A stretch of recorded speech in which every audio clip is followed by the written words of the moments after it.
Hey guys, welcome to Pages with Sidra.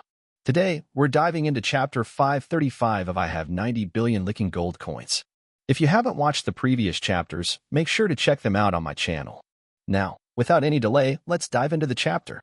After hanging up the call, Jun found himself unable to calm down. Working under a boss like Chen Yuan was unbelievably easy. No matter how big the crisis, he always had a solution. He never took one step at a time. Instead, he was always 10 steps ahead. Less than 10 minutes after hanging up, two core executives suddenly barged into Jun's office. Without knocking, Jun's face darkened immediately. He leaned back in his chair, arms crossed. Gao Xiong, Su Jie, you're here. The two men smirked as if they hadn't just stormed into his office. Mr. He, do you need something from us? Gao Xiong asked, feigning innocence. Jun didn't bother replying. Instead, he grabbed a stack of documents and slammed them on the desk. I want an explanation. 200 million mobile phones. What the hell is this contract? Su Jie grinned smugly. Mr. He, aren't you supposed to be praising us? He gestured dramatically. After all, as top executives, it's our duty to secure sales. Before this, Panga Mobile's sales weren't doing well.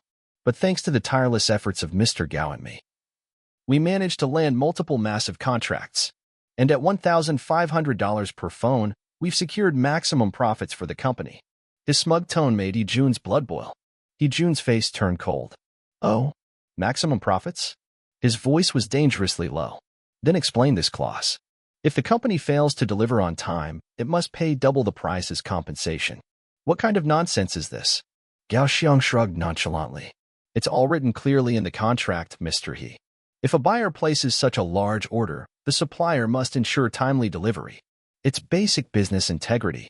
If we fail to deliver, we simply compensate them fairly. A double refund seems reasonable to me. He even had the nerve to sound confident. Jun's temper snapped. Reasonable? Do you even understand the scale of 200 million phones? And all of them are high-end flagship models. Are you pretending you don't know that Western countries have sanctioned Panga Mobile? Even before the sanctions, we wouldn't have been able to secure that many high-end chips. His voice rose in anger. Are you helping the company, or trying to destroy it? Su Jie raised his hands innocently. Mr. He, please don't get so worked up. Look, Mr. Gao and I were only responsible for securing external sales. Isn't it a good thing that we overachieved? We got the company a huge order. How is that our fault? Gao Xiong nodded. That's right, Mr. He. How could we have predicted that Western countries would suddenly impose sanctions? We're not fortune tellers, after all. Jun almost exploded on the spot. These two. They were playing dumb, throwing responsibility elsewhere. But sooner or later, they'd regret it. He narrowed his eyes. Su Jie smirked. If you have nothing else to say, Mr. He, we'll head back to work. Just as Gao Xiong and Su Jie were preparing to leave, Jun's cold voice rang out. Go to work? The two of you don't need to anymore. Both men froze in place. The company's senior management has decided. You were suspended. Additionally, the company will repurchase your shares at 50% of their value. You don't have to sell them, but if you want to stay, you'll have to ride out this storm with us. His voice was firm. There was no room for negotiation. But instead of panic, a smirk spread across Gao Xiong's face. Mr. Gao, did you hear that? This is the true face of capitalism. So heartless. Gao Xiong shook his head dramatically. Jun, have you forgotten how we built this company? We worked day and night, poured in our sweat and effort. And now, just because Yin Zong threw in some money, he owns 90% of CY Technology? Meanwhile, us founders have been diluted to less than 1%. His voice dripped with mockery. Now you want to kick us out? Is this fair? But Jun simply stared at him. Jun knew the truth. Back then, without President Yan's investment, their small workshop would have gone bankrupt. They wouldn't have a single penny left. Instead, they'd be buried in debt. Now, even with less than 1% shares, the market value alone was worth hundreds of millions. And yet, they still weren't satisfied. They wanted at least 10% of CY Technology. They wanted to be billionaires. Su Jie suddenly chuckled. President Gao, let's not waste any more words. We will comply with all of the company's decisions. He then turned to Jun, sneering. I just hope you won't regret this. There was a threat hidden in his words. With that, the two men turned and walked out. But as they left CY Technology's headquarters, they drove straight to the Bulgari Hotel, where they had a very special meeting waiting for them. Inside a private suite, a mysterious woman sat with a glass of wine in hand. Her name was Miss Tina, a high-ranking member of the Morgan Consortium. She greeted them with a charming smile. "I assume everything went as planned?" Sujia nodded. "Yes, everything is in place. Now, as for our reward." Miss Tina leaned forward. "Don't worry. As promised, once everything is completed, you'll receive your bonus." The deal was simple. The Morgan Consortium, Rockefeller Consortium, Rothschild Consortium, and 3 other major families had one goal: to destroy Manga Mobile. And they had already wired a $100 million check to Su Jie and Gao Xiong. But this was just the beginning. Once their plan succeeded, they would receive a secret rebate worth billions. Manga Mobile was simply too dangerous. If they couldn't control it, they would destroy it. And Qin Yuan? He was a threat to the entire global financial system.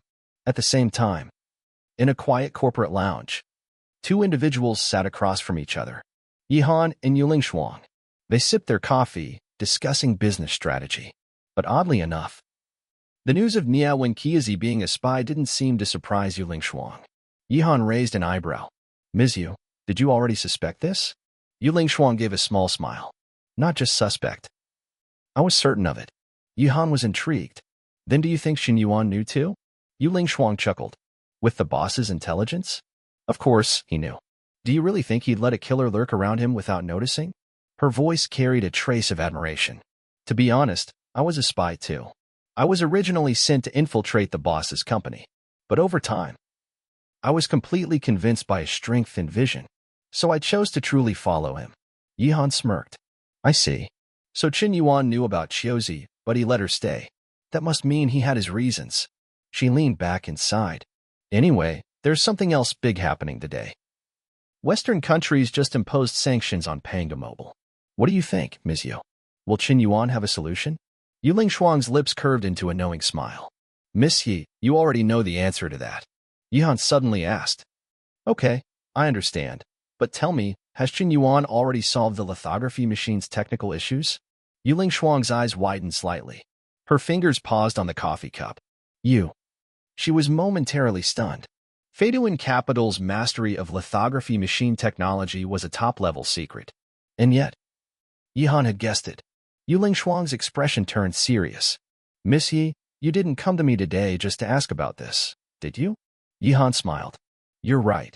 I actually came with an idea, and I'd like to discuss it with you." Yuling Shuang took a slow sip of coffee. "Go on." Yihan leaned forward slightly. "Ms. Yu, you know about new energy projects, right?"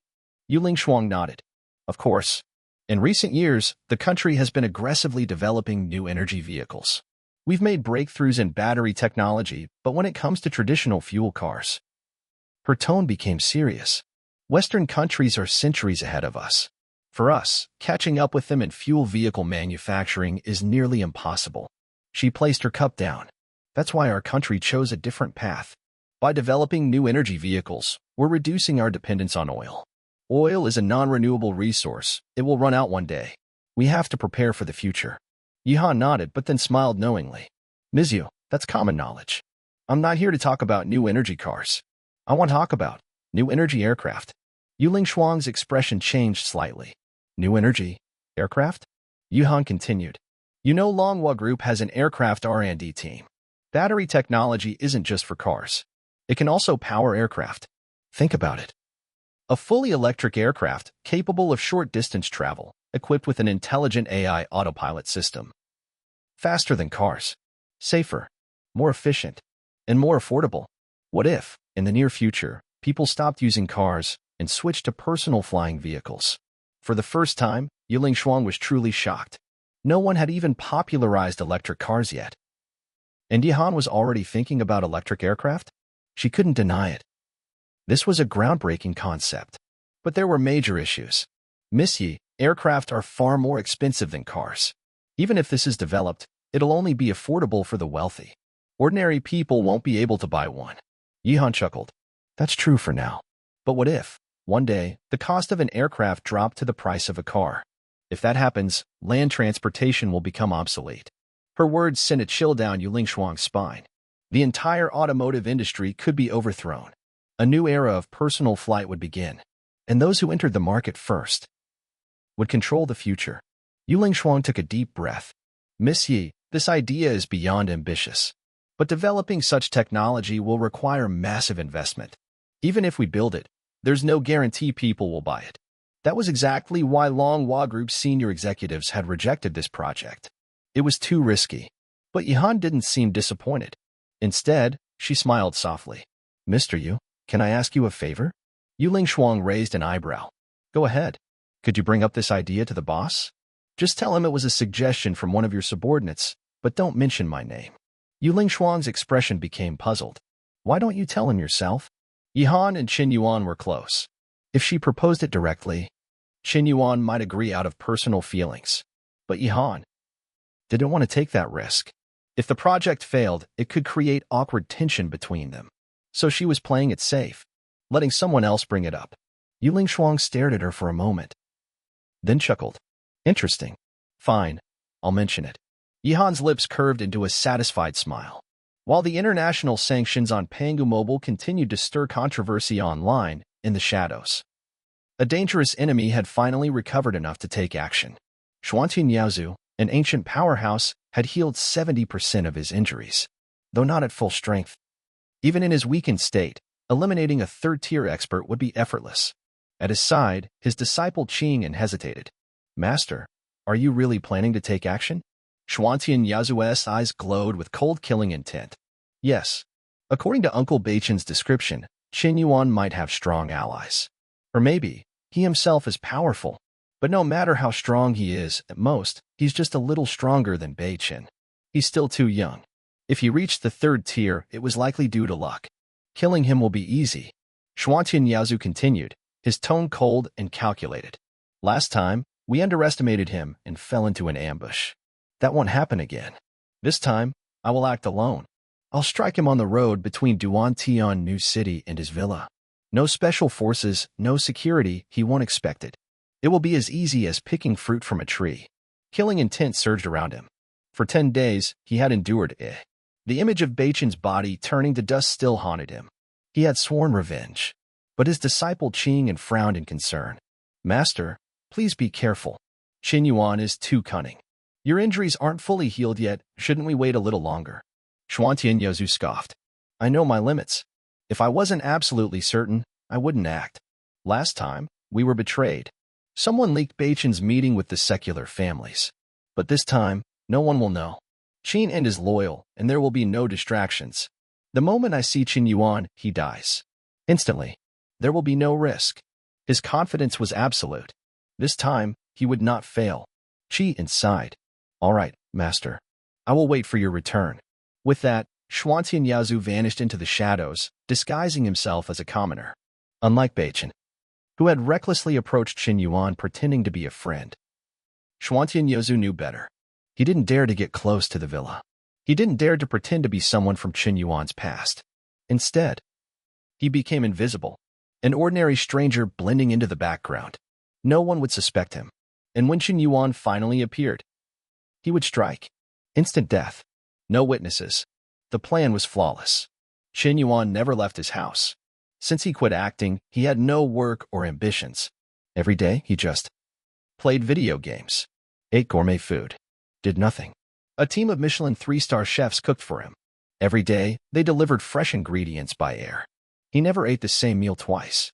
3 days passed, and Qin Yuan never stepped outside. Xuantian Yaozu gritted his teeth. This brat is just lazing around all day? Doesn't he have anything better to do? He was growing impatient. That's when his eyes fell on something unexpected. A recruitment notice had been posted near the villa. Recruitment. Villa cleaner. Main duties. Sweeping, taking out trash, moving things. Salary. 5,000 to 8,000. Requirements. Must be hardworking and willing to work. Xuantian Yaozu's eyes narrowed. A new idea began to form. And that's it for today's recap. If you enjoyed this breakdown, don't forget to like, comment, and subscribe to stay updated with the latest manga, manhwa, and manhwa recaps. What do you think about Xuantian Yaozu's plan? Will he finally get his revenge, or is he underestimating Qin Yuan? Drop your thoughts in the comments. Also, if you know fans who stopped reading after the manhwa got axed, share this video with them. Let's keep this story alive together. See you in the next one. Until then, keep turning the pages.